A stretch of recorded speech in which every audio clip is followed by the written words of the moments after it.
श्री शिवाय नमस्तुभ्यम। दोस्तों, आप सब जानते हैं कि 10 सितंबर 2025 बुधवार को पितृपक्ष मास की संकष्टी चतुर्थी है।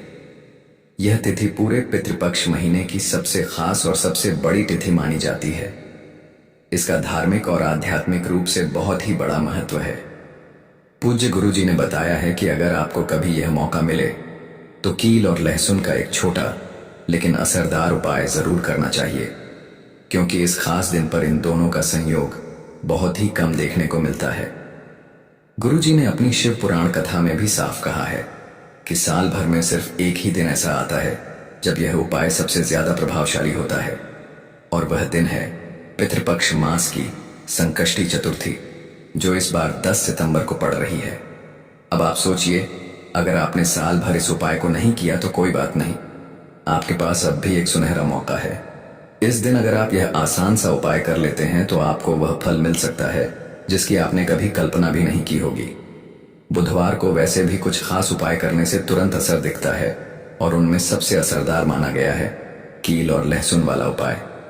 यह उपाय इतने चमत्कारी हैं कि बड़ी बड़ी पूजा पाठ से जो फल नहीं मिलते वह एक छोटे से उपाय से आपको मिल सकते हैं। बहुत से लोगों ने इसे अपनाया है और उन्हें इसका जबरदस्त लाभ भी मिला है।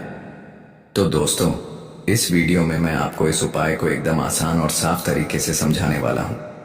वीडियो देखने के बाद आपको किसी और जगह जाने की जरूरत नहीं पड़ेगी। अगर आपके घर में किसी भी तरह की परेशानी चल रही है, दुख दर्द है, कारण समझ नहीं आ रहा, तो यह उपाय आपके लिए हो सकता है। एक समाधान, चाहे पितृदोष हो या मंगल दोष, यह उपाय असर जरूर दिखाता है। इसलिए इस दिन आप लोगों को यह वाला उपाय कर लेना है। यह एक ऐसा उपाय है जिस उपाय को अगर किसी विशेष दिन पर किया जाए तो भाई उस विशेष दिन का जो है वह तो हमें मिलता ही मिलता है, पर हमने उस दिन पर इस उपाय को किया है तो हमें उससे भी बड़ा फल मिलता है, और फल बहुत जल्दी मिलता है, क्योंकि आप इस उपाय को बहुत ही बड़े और विशेष दिन पर कर रहे हो। तो चलिए अब उपाय के बारे में बात करते हैं, लेकिन उससे पहले आप लोगों को यह जानना आवश्यक है कि आखिर यह उपाय किस समय करना है, किसको करना है और कैसे करना है। तो चलिए हम आगे आपको वीडियो में एक एक करके बता देते हैं। लेकिन उससे पहले, अगर आप लोग हमारे चैनल पर पहली बार आए हैं या फिर मेरी आवाज़ आज पहली बार सुन रहे हैं, तो हमारे चैनल को सब्सक्राइब ज़रूर कर लेना, और इस वीडियो को लाइक करके कमेंट बॉक्स में श्री शिवाय नमस्तुभ्यम ओम नमः शिवाय ज़रूर टाइप कर देना। तो दोस्तों, इस कील और लहसुन वाला उपाय को हमें इस बुधवार के दिन कैसे करना है, किसको करना है, किस समय करना है और कहां पर करना है, ये सारे सवालों के जवाब आपको इस वीडियो में मिल जाएंगे। और जो ये वीडियो देखेगा भाई, उसको कील और लहसुन वाला उपाय जरूर करना चाहिए, क्योंकि इस दिन पीपल के पत्ते का भी बहुत ही बड़ा और विशेष महत्व होता है। आ जाए कील और लहसुन वाला उपाय की, तो यह सोने पर सुहागा वाली बात हो जाती है, और यह एक बहुत ही बड़ा उपाय हो जाता है इस बुधवार का। तो अब दोस्तों, इस कील और लहसुन वाला उपाय को आखिर करना किसको है, सबसे पहले हम लोग वह बात जान लेते हैं। तो देखो, घर की जो बड़ी माताएं बहनें होती हैं, उन माताओं बहनों में से कोई भी एक बड़ी माता बहन इस वाले उपाय को कर सकती है। और दोस्तों, अगर आप चाहे तो अपने घर में से सभी सदस्यों को भी इस उपाय को करवा सकते हैं। अगर किसी व्यक्ति की खुद की कोई मनोकामना है, खुद की कोई दुख और परेशानी है जो कि वह अपने लिए ही करना चाहता है, इस वाले उपाय को तो वह खुद अपने लिए भी कर सकता है। बाकी अगर कोई घर में से ऐसा है जो कि अपने पूरे घर परिवार की सुख और शांति के लिए यह वाला उपाय करना चाहता है, तो भाई वह भी कर सकता है, उसमें भी कोई दिक्कत वाली बात नहीं है। कहने का मतलब यह है कि इस उपाय को हर एक सदस्य भी कर सकता है, और पूरे घर परिवार के सदस्य के लिए घर की बड़ी माताओं बहनों में से कोई एक माता बहन भी कर सकती है। माताएं बहनें अगर घर में उपस्थित ना हो या वह यह वाला उपाय ना कर पा रही हो, तो फिर घर का कोई बड़ सदस्य भी इस कील और लहसुन वाला उपाय को कर सकता है, चाहे फिर वह पुरुष ही क्यों ना हो, उसमें कोई भी दिक्कत वाली बात नहीं है। उसके बाद में दोस्तों, जो अगला प्रश्न निकल कर आता है वह यह आता है इस उपाय को लेकर कि आखिर इस उपाय को हमें किस समय करना है, सुबह के समय करना है कि शाम के समय करना है। तो देखो, इस वाले उपाय को आप लोग सुबह के समय भी कर सकते हो और शाम के समय प्रदोष काल में भी कर सकते हो। अब अगर आप पूछो कि भाई साहब सबसे उत्तम समय कौन रहेगा, इस कील और लहसुन वाला उपाय को करने का तो हम आपसे बस यही कहेंगे कि इस उपाय को आप सुबह के समय करेंगे तो ज्यादा बेहतर होगा। बाकी अगर प्रदोष काल शाम के समय भी करेंगे तो भी अच्छा होगा, उसमें कोई भी दिक्कत वाली बात नहीं है। तो अब दोस्तों, जो अगली सबसे बड़ी और महत्वपूर्ण बात आती है वह ये आती है कि सुबह अगर हम उपाय को करेंगे तो हमें कितने बजे से लेकर कितने बजे तक के बीच में करना है, और शाम के समय प्रदोष काल में करेंगे तो हमें कितने बजे से लेकर कितने बजे के बीच में करना है। तो देखो, सुबह जितनी जल्दी हो सके आप उपाय को करने की कोशिश करना। बाकी अगर किसी कारणवश लेट भी हो जाओ, थोड़ी देर भी हो जाए, तो 10 या 11 बजे तक भी आप उपाय कर लेना, पर 12 बजे से ज्यादा देरी ना हो, ठीक है? इस बात का ध्यान रखना। उसके बाद में दोस्तों, अगर शाम के समय प्रदोष काल की बात करें, प्रदोष काल का जो समय होता है वह शाम के 6 बजे से शुरू हो जाता है।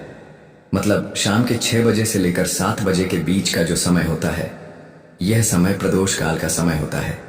तो आप इस उपाय को 7 या 8 बजे के बीच में भी कर सकते हो। मतलब शाम के 6 बजे से रात 8 बजे के बीच में आप कभी भी इस वाले उपाय को कर सकते हो, उसमें कोई भी दिक्कत वाली बात नहीं है। तो चलिए जानते हैं इस विशेष उपाय के बारे में। लेकिन उससे पहले एक प्रार्थना, अगर आप चैनल पर नए हैं तो कृपया चैनल को सब्सक्राइब अवश्य कर लें और वीडियो को लाइक करके कमेंट बॉक्स में जय श्री हरि विष्णु जी, जय माता लक्ष्मी जरूर लिख दें, जिससे कि भगवान श्री हरि विष्णु जी और माता लक्ष्मी जी की कृपा सदैव आप और आपके परिवार पर बनी रहे और आपको कभी भी धन से संबंधित किसी प्रकार की कोई कमी ना हो। आज का यह वीडियो बहुत ही खास होने वाला है, क्योंकि बुधवार में किए जाने वाले 3 विशेष उपाय आज आपको इस वीडियो में बताए जाएंगे। यह उपाय आप अपनी समस्या के अनुसार कर सकते हैं। इन उपायों में आपको धन प्राप्ति के उपाय बताए जाएंगे, आपकी मनोकामना पूर्ति के उपाय बताए जाएंगे, जीवन में किसी भी प्रकार के संकट चल रहे हैं, समस्याएं चल रही हैं तो उनको दूर करने के उपाय बताए जाएंगे। चलिए जानते हैं पूज्य गुरु जी द्वारा बताए गए सबसे पहले और सबसे खास उपाय के बारे में। तो आज की वीडियो में ऐसा उपाय आपके लिए लेकर आए हैं जिससे आपके लाख क्या करोड़ों शत्रु भी परास्त हो जाएंगे और कभी भी लौटकर आपके जीवन में शत्रु नहीं आएंगे। अगर आप लहसुन में एक कील गाड़कर इसे फेंक देते हैं तो कील और लहसुन से अब आपके शत्रुओं की छुट्टी हो जाएगी और शत्रु जो है वह हाथ जोड़कर माफी मांगेंगे। मतलब सोचेंगे कि उन्होंने आपसे शत्रुता करने के बारे में क्यों सोचा और उन्होंने आपसे शत्रुता क्यों की। अब देखिए, अगर गुप्त शत्रु भी हैं, क्योंकि देखिए गुप्त शत्रु जिन लोगों के होते हैं वह भी व्यक्ति को बहुत परेशान करते हैं, तब भी आप देखेंगे कि आपके जो गुप्त शत्रु हैं वह भी परास्त हो जाएंगे और सामने से जो आप परिवार कर रहे हैं उनकी भी आपके जीवन से छुट्टी हो जाएगी। कभी आपसे शत्रुता नहीं करेंगे, या मान लीजिए आपको पता ही नहीं है कि आपके शत्रु कितने हैं या कौन आपका शत्रु है, क्योंकि कभी कभी शत्रु जो है वह मित्र के रूप में भी आ जाता है। मतलब हमारा मित्र बनकर हमारे जीवन में आता है, जिन्हें पहचानना बहुत मुश्किल है।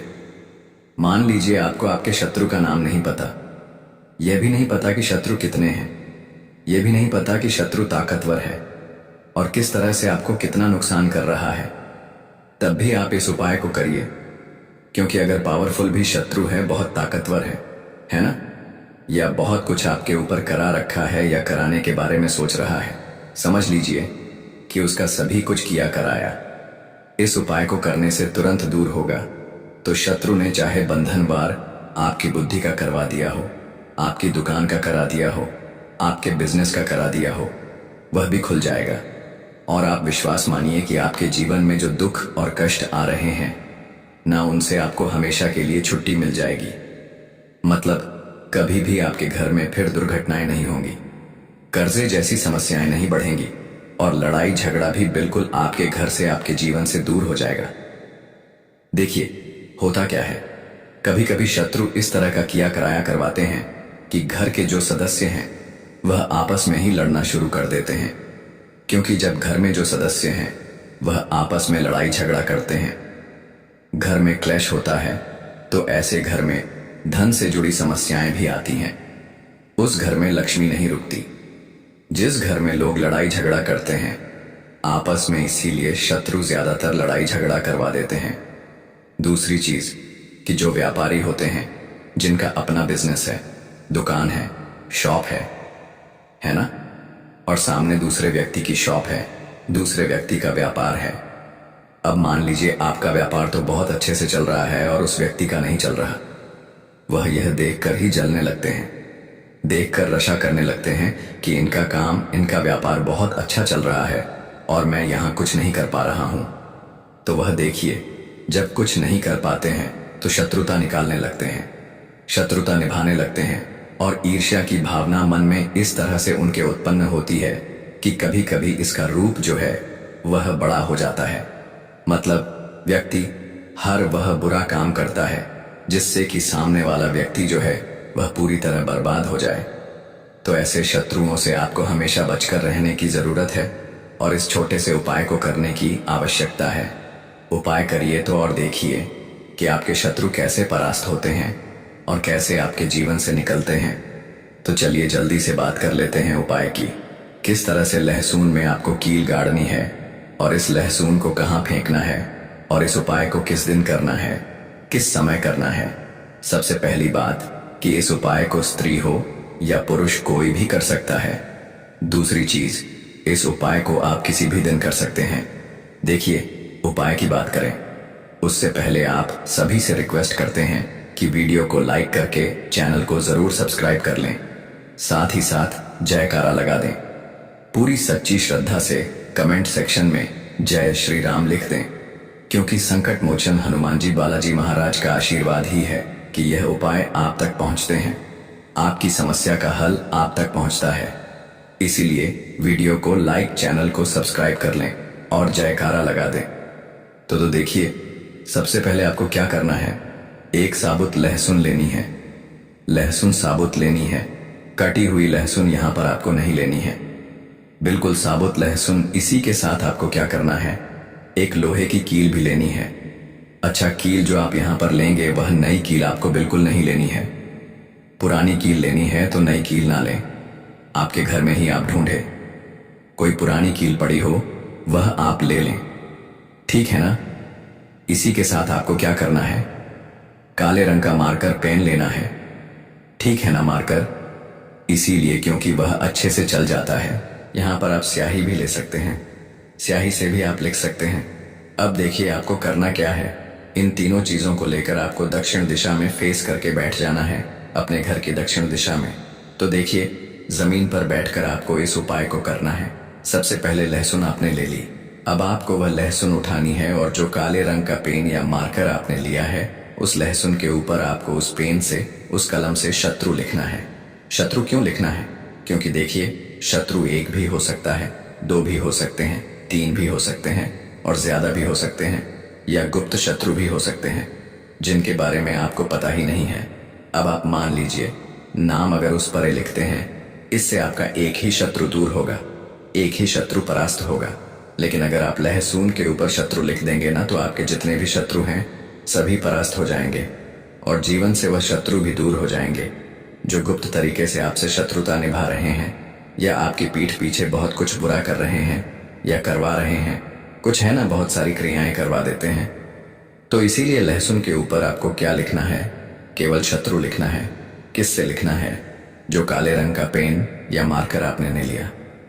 जहां जहां आपने शत्रु लिखा है, बिल्कुल उसके नीचे आपको लहसुन पर जहां आपने नाम लिखा है, बिल्कुल उसके नीचे आपको एक क्रॉस का कट्टस का निशान लगाना है, ठीक है ना। क्रॉस का कट्टस का तो देखिए, सबसे पहले आपने लहसुन पर नाम लिख लिया, उसके बाद आपने क्रॉस का निशान लगा दिया, जैसे कि हम एक्स बनाते हैं, है ना। ABCD में जो एक्स बनाते हैं उस तरह से आपको एक्स का निशान लगा देना है। अब उस एक्स के नीचे भी आपको एक शब्द लिखना है। क्या लिखना है, ट्रिम, ठीक है ना। क्या लिखना है, ट्रिम। देखिए, ये जो ट्रिम आपने लिखना है ये सिर्फ एक बार लिखना है, एक्स के नीचे सिर्फ एक बार। इतना करने के बाद आपको एक मंत्र बोलना है, तो मंत्र आप ध्यान से सुन लें, ठीक है ना। मंत्र स्क्रीन पर भी आपको मिल जाएगा, यहां से आप नोट कर लें। ओम क्रीम क्रीम शत्रुनाशिनी क्रीम क्रीम फट स्वाहा। तो मंत्र देखिए, आपको फिर से बता रहे हैं, ओम क्रीम क्रीम शत्रुनाशिनी क्रीम क्रीम फट स्वाहा। इतना आपको 11 बार बोलना है।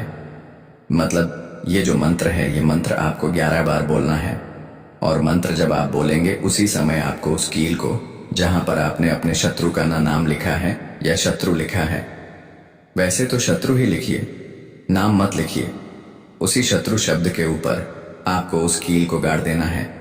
कब गाड़ेंगे कील को?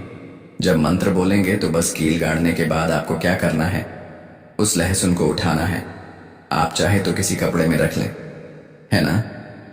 क्योंकि इस उपाय को आपको छुपा कर करना है, किसी को बताकर नहीं करना है, क्योंकि उपाय जल्दी काम करता है। फिर आप किसी भी सुनसान स्थान पर जाएं, वहां छोटा सा गड्ढा कर लें और उस लहसुन को उसी मिट्टी में दबा दें, कील सहित दबा दें। ऐसे नहीं कि कील निकालनी है या कुछ करना है, नहीं, लहसुन और कील सभी को उसके अंदर आपको दबा देना है। मिट्टी के अंदर गड्ढे को अच्छे से ढक देना है। अपने घर पर चले आना है, हाथ पैर धो लेने हैं। और इस उपाय को आप कोशिश करें कि सूरज ढलने के बाद करें, ठीक है ना? जैसे ही सूरज ढल जाता है, हल्का सा अंधेरा होता है, उस समय कर लें तो ज्यादा उत्तम है। दूसरी चीज, स्त्री हो या पुरुष, कोई भी इस उपाय को कर सकते हैं, किसी भी दिन कर सकते हैं। गुप्त शत्रु हो, सामने से शत्रु हो, सभी के लिए कर सकते हैं। ऐसा समझ लीजिए कि शत्रु जो है ना, ये माफी मांगने के लिए मजबूर हो जाएंगे, कभी शत्रुता आपसे नहीं करेंगे। इतना चूक उपाय है तो बहुत अच्छे से उपाय आपको बताने का प्रयास किया है। उपाय थोड़ा कठिन है। अगर कुछ ऐसा जो आपको नहीं समझ आया हो, कुछ पूछना हो तो कमेंट सेक्शन में आप पूछ सकते हैं। तो चलिए बात कर लेते हैं अब अपने ऐसे उपाय की जो आपकी मनोकामना को भी पूरा करेगा और आपके घर में हमेशा सफलता, धन की वृद्धि, सुख, समृद्धि बढ़ती चली जाएगी। अब देखिए, पीपल का जो पेड़ होता है, इसमें मां लक्ष्मी और श्री हरि विष्णु का वास होता है।